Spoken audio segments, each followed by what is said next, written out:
like balanced and fair journalism, so let's do some balanced and fair journalism that here in America, it's very unlikely you're gonna see much coverage of, right? And these are stories that I think we should be doing a lot more coverage of. Let me give you an example, starting with number one. Israeli strike kills infant girl in South Lebanon during her father's funeral. The Idee-F bombed a funeral in Lebanon.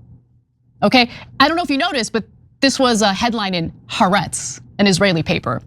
Many in Lebanon hoped the US-Iran ceasefire would also apply to their front with Israel. Instead, they got one of the deadliest days in Lebanon's history, with 350 dead. Remember, after the 2-week ceasefire was announced by the United States and Iran, the first thing that Benjamin Netanyahu did is carpet bomb Lebanon. Yeah, one of the places that ended up getting bombed was a funeral.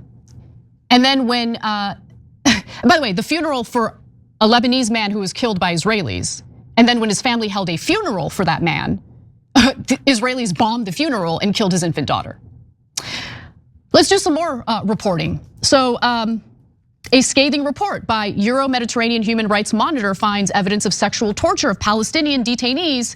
And they find that it's organized state policy endorsed by the highest political, military, and judicial authorities in Israel. Here's a headline about it. Middle East Eye reported on the report saying, I wished for death. Sexual violence in Israel's prisons is an organized state policy. I wanna give you a few of the highlights in the report. So it relies on testimony from former detainees, Palestinian detainees. One former detainee, a 42-year-old woman from North Gaza who was held in the notorious Sid Timan Detention Center, said she was bound naked to a metal table and repeatedly raped by 2 masked soldiers over the course of 2 days. She recalled that she was left shackled, naked, and bleeding throughout the night before the soldiers returned the next day to continue raping her.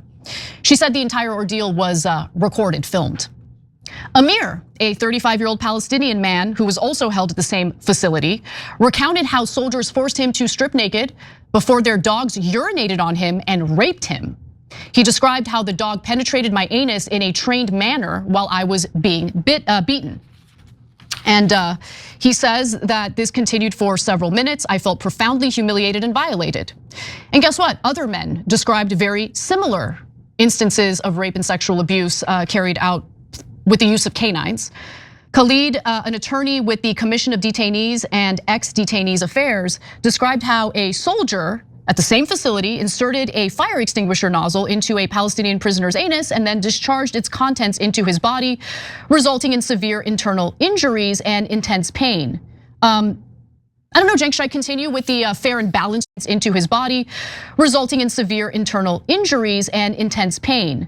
I don't know, Cenk, should I continue with the fair and balanced reporting? Because we haven't been getting balanced reporting in the United States as it pertains to the war crimes, atrocities, and genocide carried out by the Israelis. So war crimes are ugly. This behavior by the Israelis, real ugly, real ugly.